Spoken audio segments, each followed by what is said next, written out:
Assalamualaikum warahmatullahi wabarakatuh. Selamat datang di channel Bu Guru Berbagi. Hari ini Bu Guru ingin mengajak kalian untuk belajar materi menciptakan motif batik pada muatan pelajaran Pendidikan Batik kelas 5.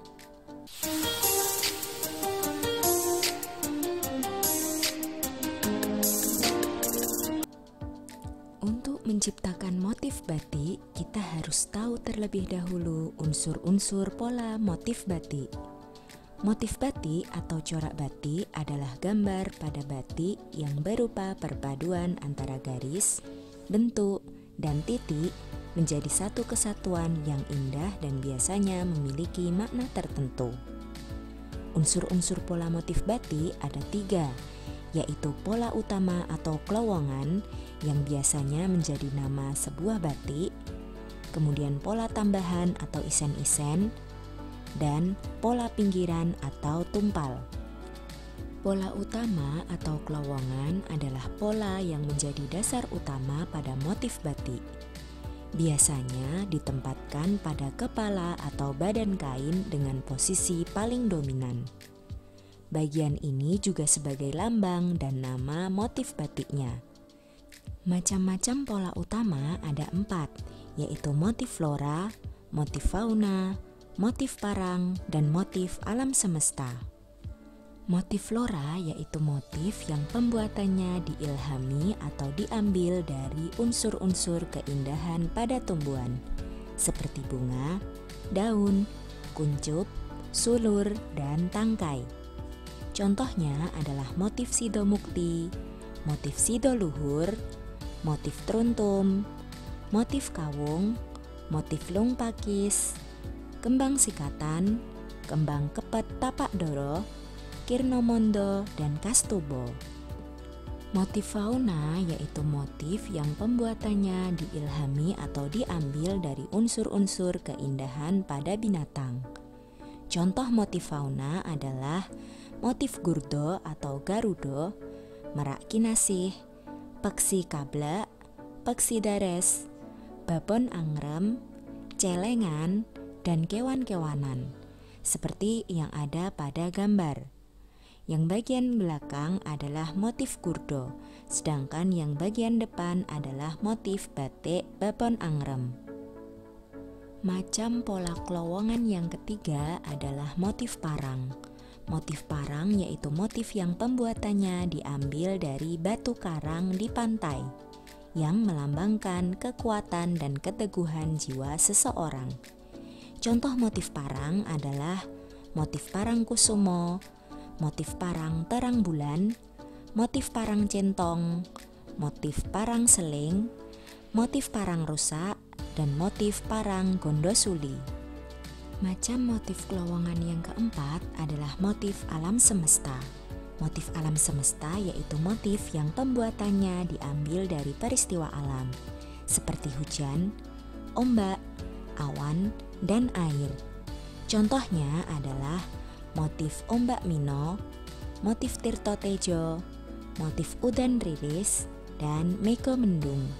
Kalian bisa lihat pada gambar. Bagian depan adalah motif ombak, sedangkan bagian belakang adalah motif mego mendung. Unsur pola motif batik yang kedua yaitu pola tambahan atau isen-isen. Seperti namanya, isen-isen yaitu unsur pengisi bidang atau ruang kosong di antara pola utama kain. Biasanya dibuat setelah pola utama dan proses pembuatannya membutuhkan waktu lebih lama dibandingkan pola utama. Di sini dibedakan menjadi 2, yaitu isen-isen yang berfungsi sebagai pengisi atau penghias bidang pola utama, seperti gambar yang di sebelah kiri. Jadi, isen-isen berada di dalam motif utama. Atau macam yang kedua yaitu isen-isen yang berfungsi untuk pengisi latar kain di antara pola utama. Seperti contoh gambar di sebelah kanan, yaitu isen-isen berada di luar pola utama. Berikut ini adalah contoh isen-isen yang berfungsi sebagai motif pengisi atau penghias bidang pola utama. Yang pertama adalah cecek, yaitu berupa titik-titik. Yang kedua adalah sawut. Sawut berupa garis-garis pendek. Yang ketiga adalah slaweran. Slaweran berupa ukal-ukal kecil.